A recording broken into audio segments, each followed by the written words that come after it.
Seeing rain today here in Massachusetts. We are. This is the same line of showers that pushed through Connecticut and New York State yesterday. It's on the way here right now. It does not have as much steam as firepower with it, though, so that's certainly good news. However, the flash flood threat is not zero today, folks. I'll show you what we picked up over the past few days. Boston, right around half an inch or so of rainfall, but you'll make out the stronger downpours across portions of the east end of Long Island and there through southwestern portions of Connecticut, where it was nearly 10 inches of rain that fell in Shelton. This is not due solely to Hurricane Ernesto, which right now Hurricane Ernesto is pushing towards the north and northwest at about 10 miles per hour. There's also a cold front towards the west, too, and both of those working in tandem really just surged in the tropical moisture. So the air itself was a little bit more juicy in terms of bringing in some of those stronger downpours across Connecticut and New York State. We'll still see that humid chance of rainfall today and even early tomorrow morning, too, but drier air filters in for Tuesday evening, and it will be a much more welcome change.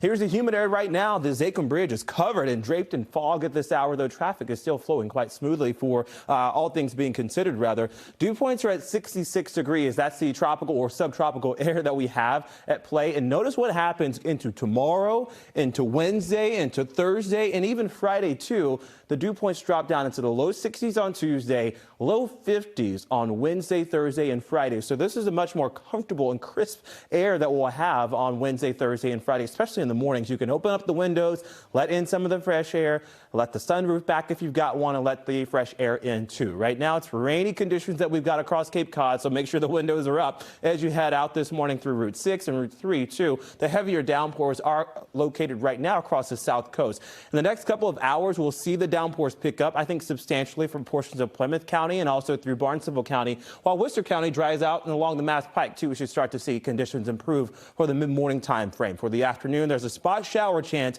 and then we start to turn our concern from the flash flood threat to potentially severe weather. I don't think it's a huge severe weather day, but one or two thunderstorms certainly could rage through right around 8 p.m. And also notice how there's a clearing in the clouds here that may allow a little bit more energy from the sun to beam down that would trigger that chance of severe thunderstorms before all is said and done. But most of this should be out early tomorrow morning, again, 4 to 5 o'clock in the morning with a few sprinkles here or there, but nothing severe expected on Tuesday morning. Let's show you the 10-day forecast. A lot of improvement in this 10-day, by the way. There's a 30% chance of showers tomorrow. Remember, that's mostly in the morning, which we'll talk more about coming up in the next 10 minutes. Wednesday's a much drier day. Temperatures at 70 for highs. Thursday and Friday, we're also hanging out in the mid-70s to near 80 degrees. So you guys, by the second half of the week, it's much more improved. Plenty of sunshine and much drier as well.